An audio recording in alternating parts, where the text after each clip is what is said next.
Hi, how you doing? Today we're making paella. Paella is the Spanish dish which Spain actually made very famous. It's one of the most popular dishes in Spain. A lot of variations on paella.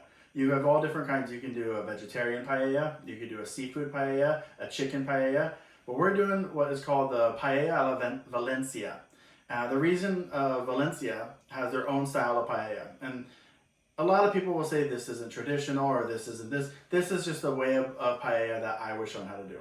Our main ingredients that we're using today are chorizo, pork, chicken. We're using chicken leg meat, that way it doesn't dry out. We have mussels and clams and shrimp.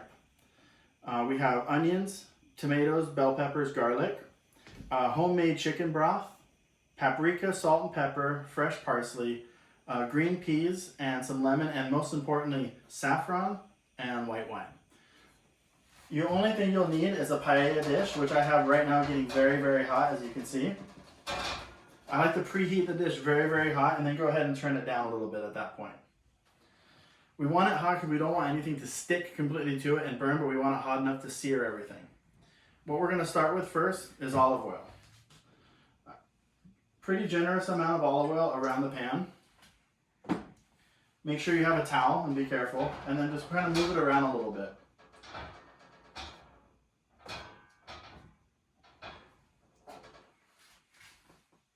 What we're going to go ahead and start with is we're going to start with the chicken.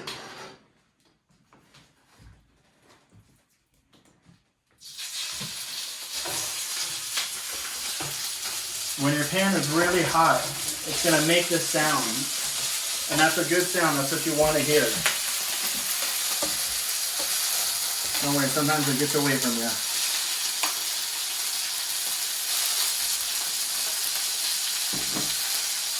Whenever we cook anything, we have to season it.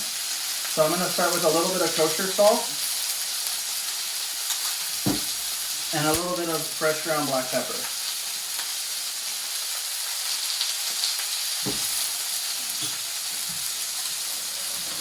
Now our goal is not to completely cook the chicken, but rather just get it nice and brown on one side, flip it, cook it for a couple minutes, and then we're going to put it right here onto the sheet pan.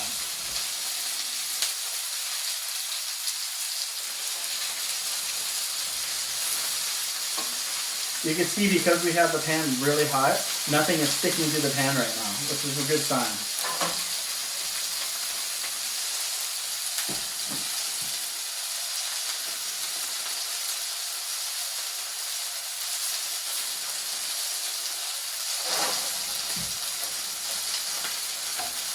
Now you could make this dish without using a paella pan. You could just use a large saute pan, a non-stick skillet, anything you have.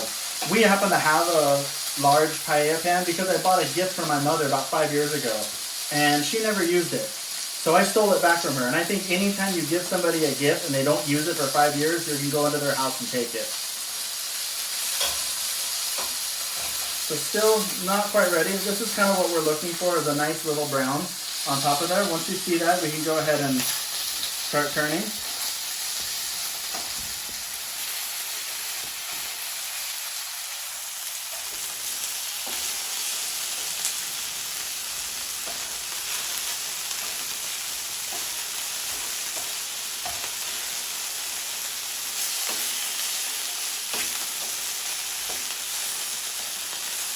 You'll notice sometimes you'll have different hot spots in your pan.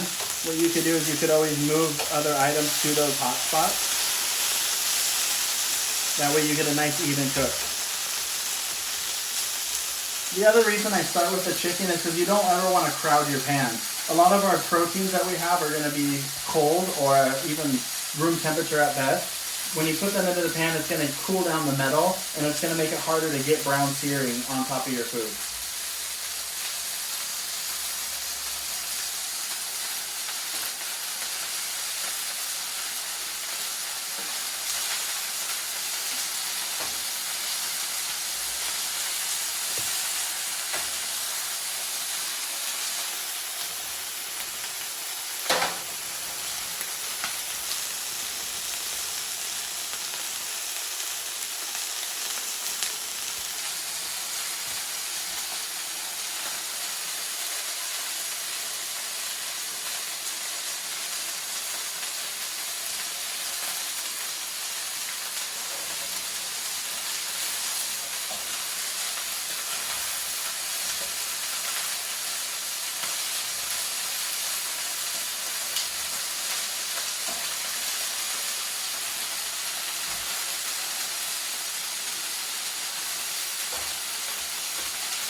only a few more minutes, and then we're going to take all this chicken out.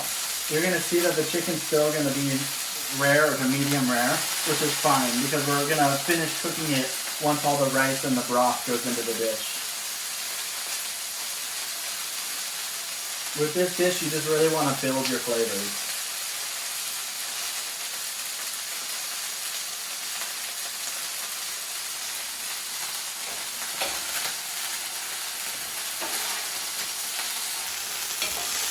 So I'm going to move this onto this prepared sheet pan that I have.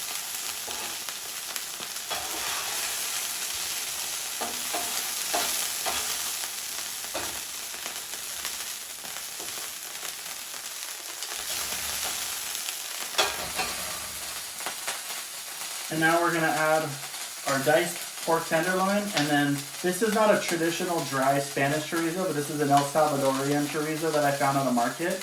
Sometimes you're not going to be able to find some of the imported products, so sometimes you just got to use whatever you can find.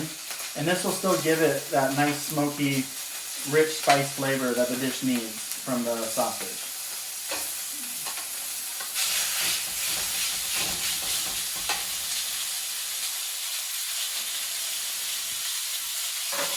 So just like the chicken, we want to season the pork. Not so much the sausage, but the pork loin needs a lot of flavor. So we're going to add some salt, and again the black pepper.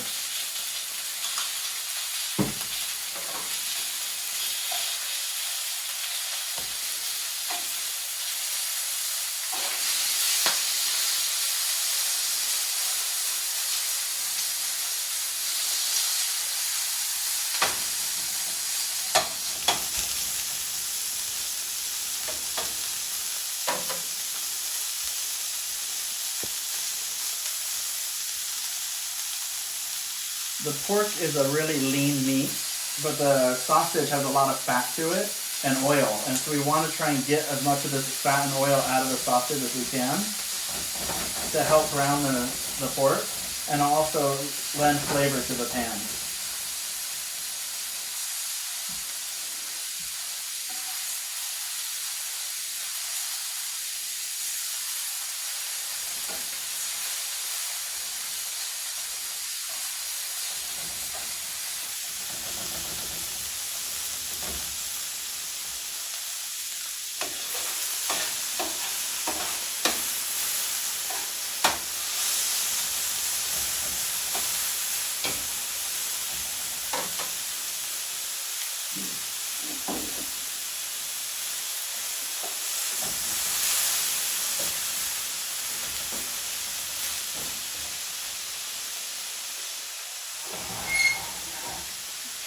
You want to make sure, use a towel at all times when you have a handle.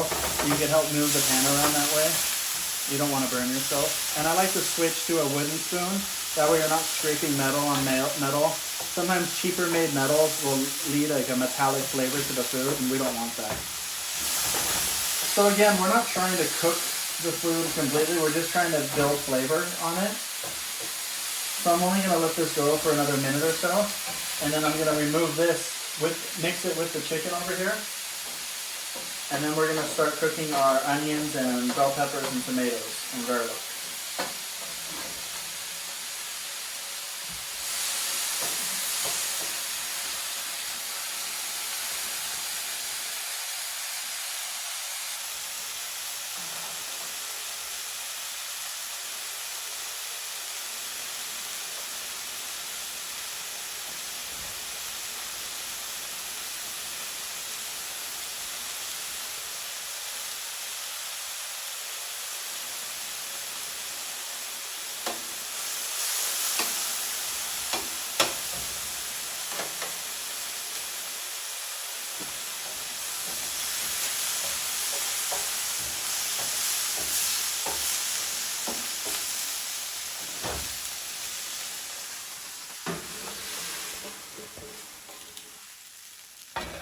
Okay. So now that we got that done, I'm going to turn the heat up a little bit.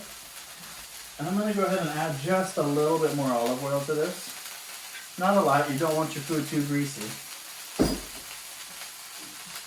So right here I have a small dice of brown onion. I have 2 garlic cloves chopped up, and then I like to use these mini bell peppers. They're at a store that I shop at locally, and they're really good price, and then they're a little bit sweeter. And instead of sitting there and trying to do a small dice, I like to give it a little bit of a sliver pep look, just something different inside the dish to look at.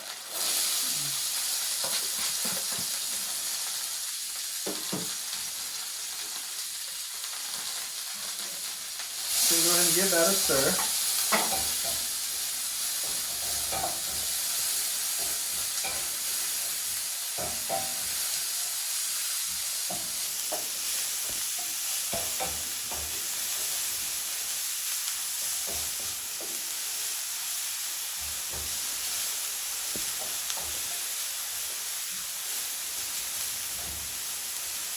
Go ahead and separate it out and spread it out to help cook it.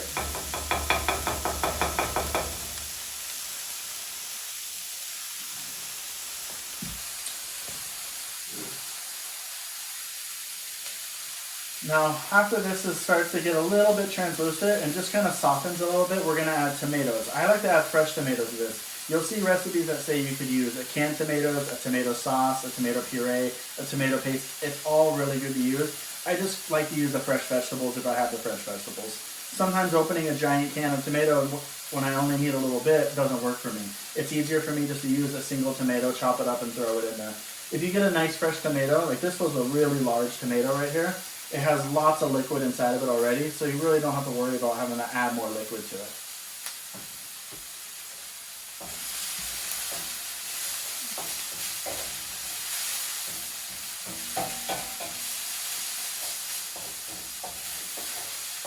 We want to make sure, because we added the garlic at the same time, we don't want that garlic to burn and turn bitter. So we're just going to cook this for another minute or so before we add the tomatoes. By adding the tomatoes, it's going to slow down the cooking of the onions and the garlic. The liquid will also get some of that substance on the bottom of the pan to knock up. And then it'll kind of start that stewing process, which will make it nice and soft and kind of mix together and meld together really well.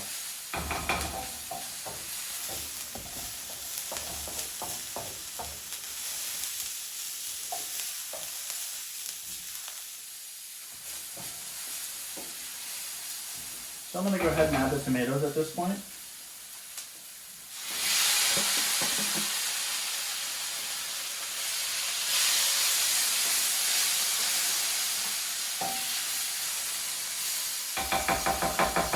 And with the tomatoes, I'm going to go ahead and just put a small pinch of salt, a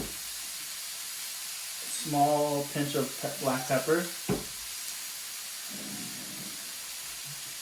and then this is a smoked paprika that I'm going to put a half a teaspoon in.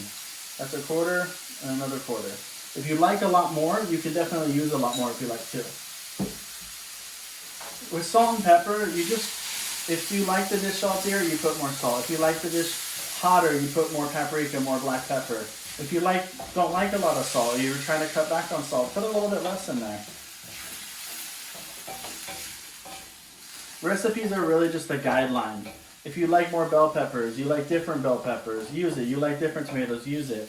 Just stick with the guideline to see. When I look at a recipe, I look at the amounts of liquid to rice ratios. I look at the amount of protein ratios. Everything else, you should be a chef and you should be able to take your own art form and do whatever you like with it.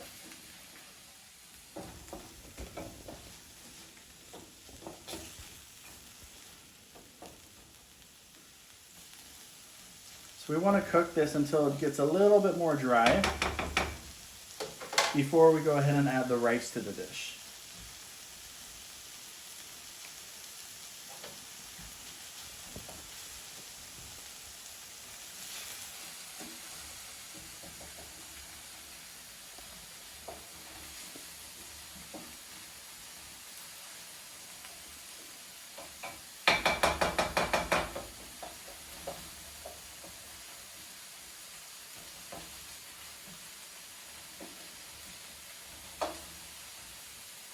Right, I'm just kind of spreading it out just to kind of get that even cooking so there's no big piles of tomatoes. I want to get it all nice and cooked. It's looking really good.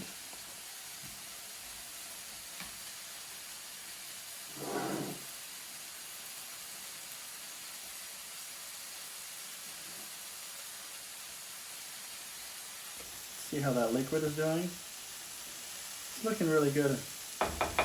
So we're gonna go ahead and add 1 cup of our rice and just kind of spread the rice out.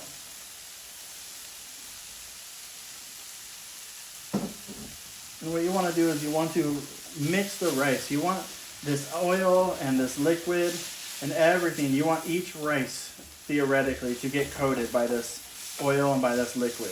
This is going to help so when the whole dish cooks together, the rice doesn't clump up and cook in different parts.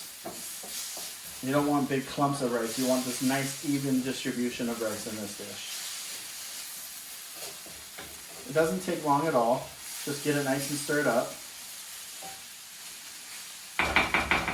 So at this point, I want to add the saffron.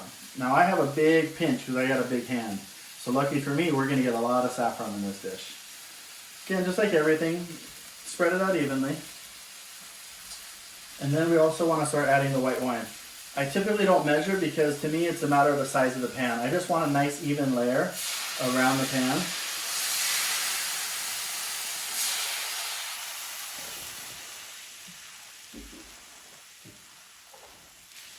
And I like the rice to kind of absorb this first batch of wine in the beginning before I add the stock. It helps cook off that alcohol flavor and also helps the rice absorb all that flavor and all that liquid right off the bat.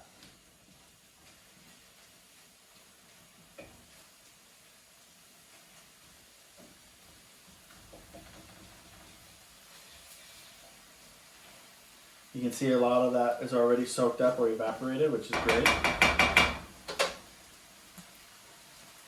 So with that, I have about 2 cups of this broth that I made. So we want to add all that broth in.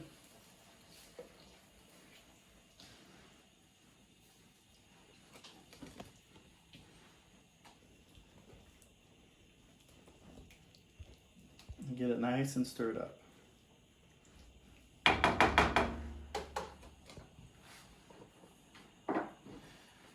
So at this point, we want to bring this back to a boil and we want to cook it for a little bit of time. Once we get to a nice area where the rice is starting to absorb the rice, we're going to go ahead and add all this protein back in, and then we're going to mix that, maybe cook that for another 5 minutes, at which point our peas, our shellfish, everything else will go in, and we want to kind of put it in a nice even way, because at that point we're going to stop stirring it so much, and then we're just going to let it sit there and cook.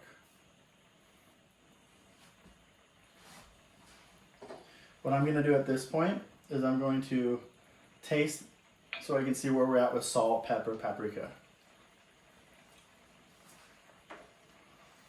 So I'm going to go ahead and add a little bit more salt and a little bit more pepper.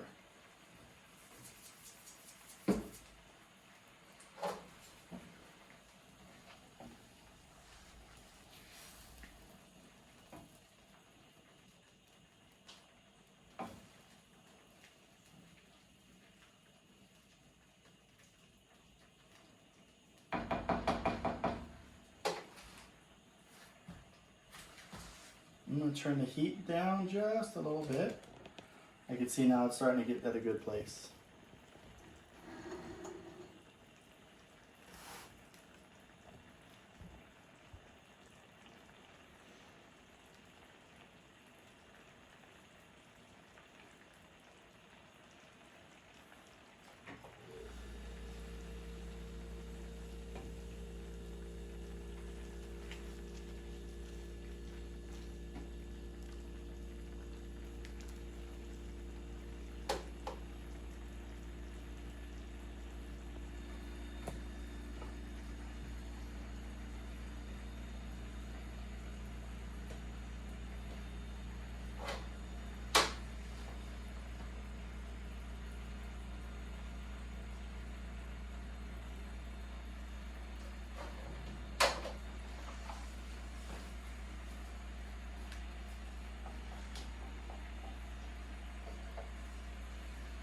This is one of those dishes that you don't want to just start walking away and sit down because you don't want to reduce too much, you don't want it to burn.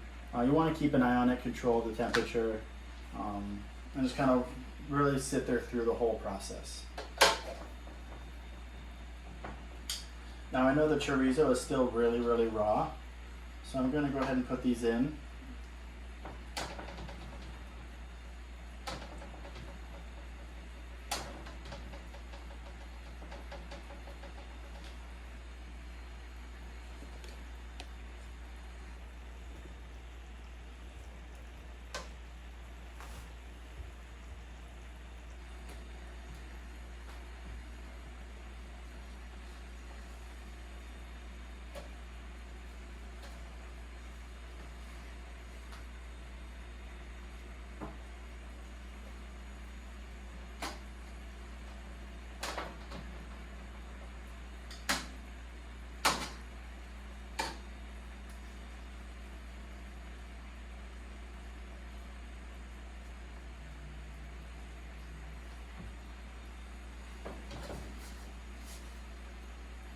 I'm going to go ahead and add the chicken in.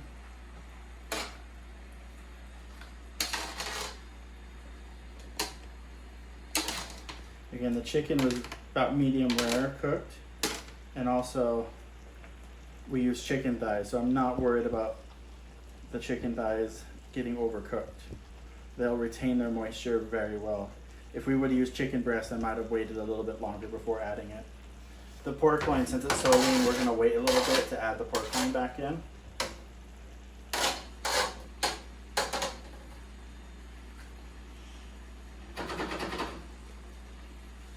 Just give it a shake.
I'm just adjusting the heat a little bit lower just from watching it. We want to make sure that rice absorbs all that liquid before it evaporates. If you feel that the rice is still a little undercooked, maybe if the temperature was too high and you had to add more liquid, that's perfectly fine. You could always add a little bit more liquid to finish cooking it.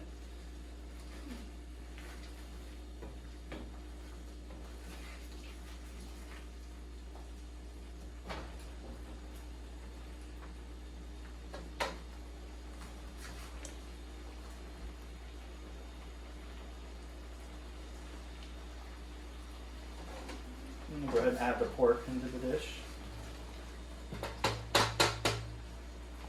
And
so the rice is still a little bit crunchy. I'm going to add just a little bit more of the broth I made, about a half a cup.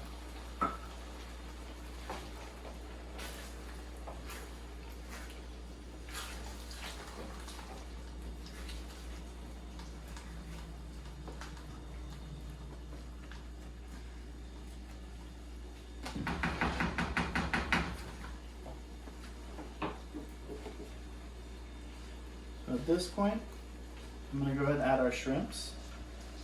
Our shrimps are raw, so I want to kind of put them and kind of bury them into it a little bit.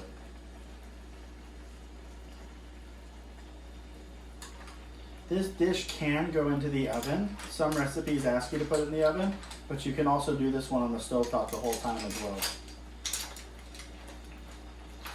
Another reason why I'm putting the shrimps in first and not everything else is because the seafood that we have are actually cooked clams and mussels. A lot of the time it's very difficult to go to a fish market and to buy fresh product and to buy just a little bit.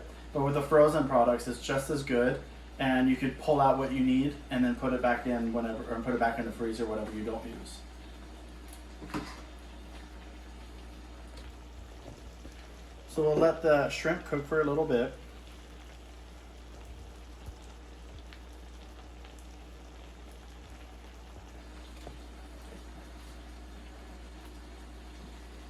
I'd like to go ahead and also add our peas.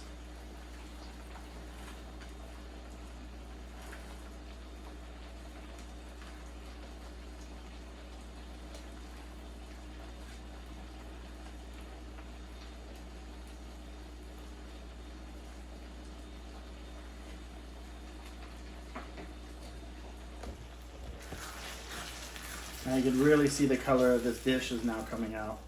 Just that little bit of green really changed the whole palette of this dish.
And then go ahead and add our clams and mussels.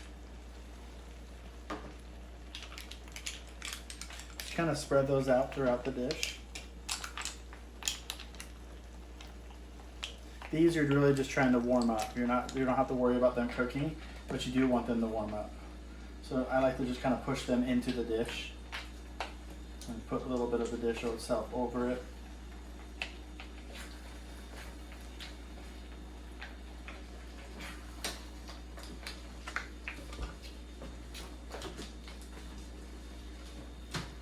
This was a little bit of the liquid from the clams and mussels.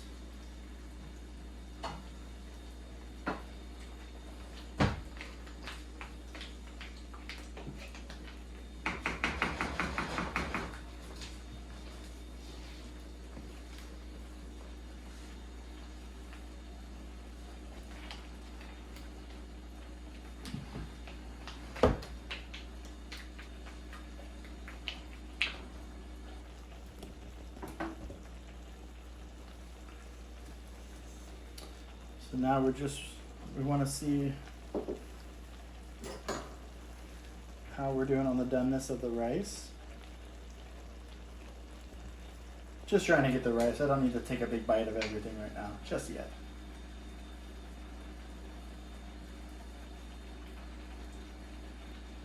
Rice is almost done. I'm still going to go with a little bit more salt.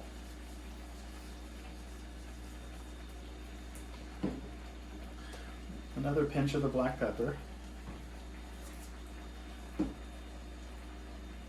And then we have some fresh chopped parsley here.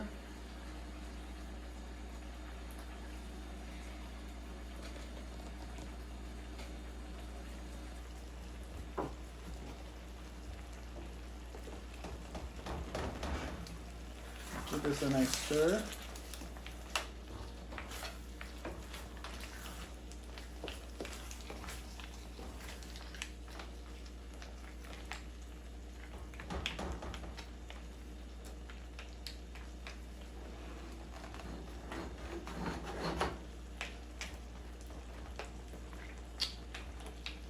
We're really just waiting until it finishes soaking up this last little bit of liquid that's inside there.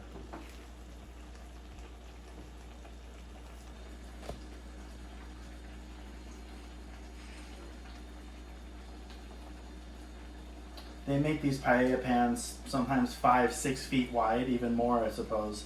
And they do these at festivals when they make a giant paella out in the festival. You'll see people use chicken legs inside the paella. They'll use all kinds of different cuts of rabbit.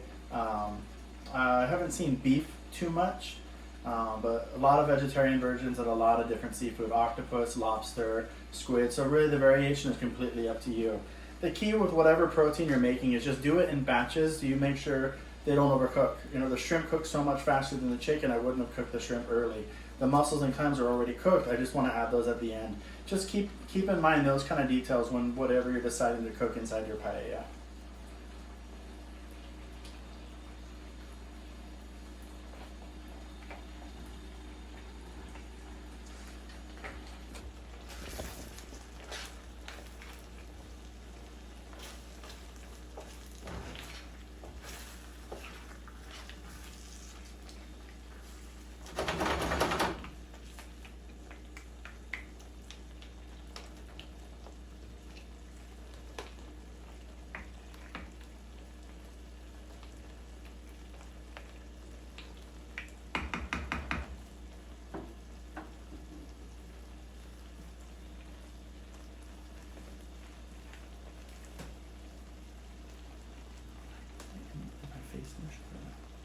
No? My body? Not at all? Can't see this.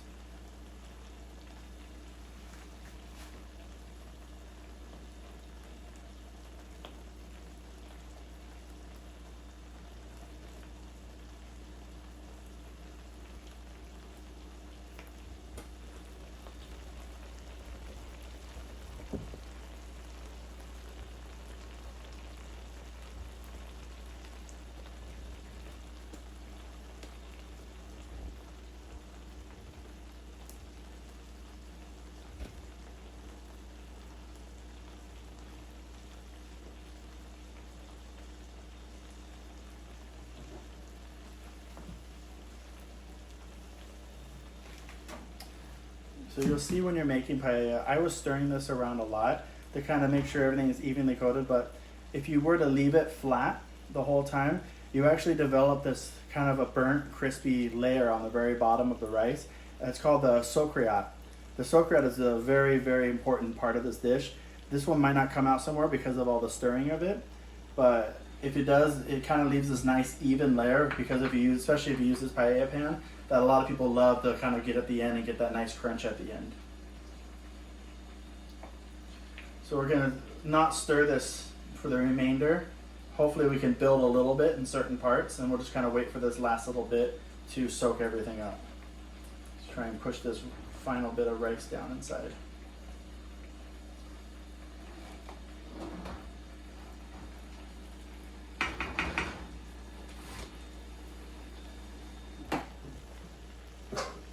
I'm going to try and give it a final taste, just to kind of see where we're at.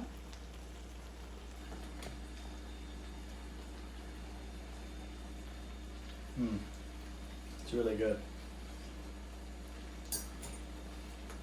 This rice dish, the rice never gets completely fully smushy or fluffy. It really holds its structure to it. It's really all about kind of bringing that structure of the rice and bringing that flavor and having that textural element to it.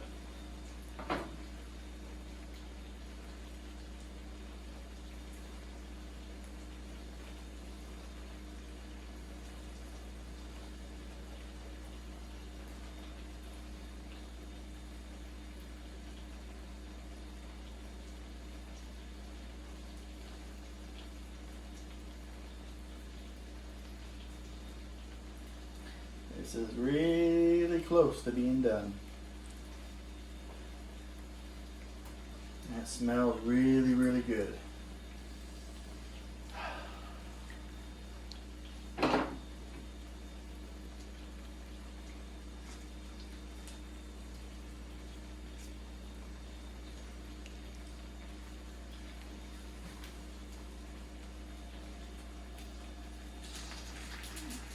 Yeah, you can hear that sound when you move it around. It's definitely starting to build that socreat in the bottom.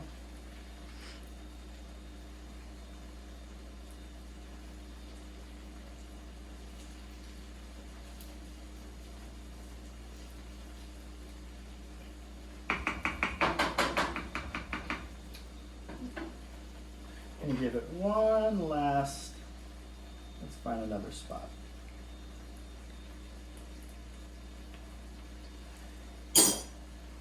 That is good. Go ahead and turn this one off. When serving, you want to get a nice mound of rice to start with. And you want to try and get as much of all the ingredients as you can. Especially if you're sharing this with family, you want them to be able to try everything. So we'll get a little chorizo, we'll get a little clam, we'll get a little mussel, a little chicken, a little pork. And you can start seeing this little nice crispiness onto the bottom. Okay. What I like to garnish this with is a little bit of lemon. You just split it in half and then put it on top. A lot more parsley. And even if you like to, sometimes it's nice having the freshness and the cuts of the fresh bell peppers around it as well. And there you have it. This is Paella a la Valencia a la Brandon. Thank you very much, and I will enjoy this.